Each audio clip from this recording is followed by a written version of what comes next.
গ্রাহকের আস্থা না ফিরলে আর্থিক খাতে ক্ষত আরও বাড়বে বলে মনে করেন কেন্দ্রীয় ব্যাংকের গভর্নর আহসান এস মনসুর। রোববার বিআইবিএম এর সুবর্ণ জয়ন্তী অনুষ্ঠানে তিনি জানান, ব্যাংকিং খাতকে বিকশিত করতে প্রয়োজন নৈতিকতা ও শৃঙ্খলা।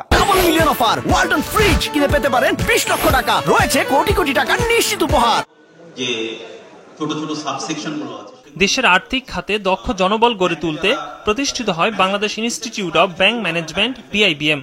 প্রতিষ্ঠানটির 50 বছর পূর্তিতে আলোচনায় অংশ নেন আর্থিক খাত সংশ্লিষ্টরা। অনুষ্ঠানে দেশের আর্থিক খাতের বিপর্যয়ের চিত্র তুলে ধরেন আলোচকরা। বলেন, বিগত আওয়ামী সরকারের সময়ে ব্যাংক থেকে অর্থ লোপাট করে বিদেশে পাচার করা হয়েছে। এ খাতে বেশ কিছু সংস্কারের পরামর্শ দেন তারা।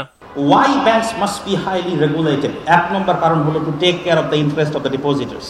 সেন্ট্রাল ব্যাংকের যে স্বাধীনতা, আমি আজকে বলবো যে ডেফিনেটলি আমাদের এই সময় সংস্কারের সময় সেন্ট্রাল ব্যাংককে আরো অনেক বেশি এম্পাওয়ার করতে হবে।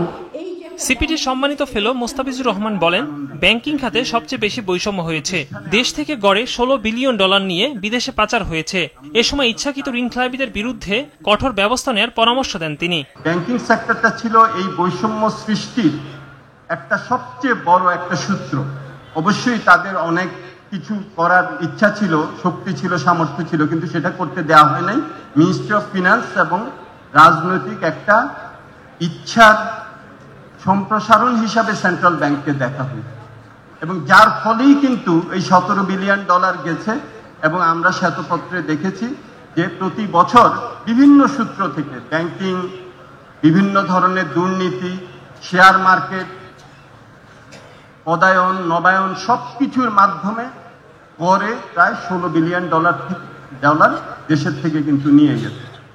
দেশের ব্যাংকিং খাত কাঙ্ক্ষিত মাত্রায় এগুতে পারেনি উল্লেখ করে বাংলাদেশ ব্যাংকের গভর্নর জানান, এই খাতকে আরো বিকশিত করতে নৈতিকতা ও শৃঙ্খলা দরকার। প্রতিষ্ঠান মানে এটার বিস্তৃতি, এটার ব্যাপ্তি, এটার গভীরতা সবকিছুই কিন্তু আলটিমেটলি ডিপেন্ড করবে ওই খাতের যারা পরিচালনা করছেন তাদের গুণগত মান, তাদের চারিত্রিক বৈশিষ্ট্য এবং তাদের যে নৈতিকতা, এগুলো কিন্তু আমাদেরকে অবশ্যই ধরতে হবে।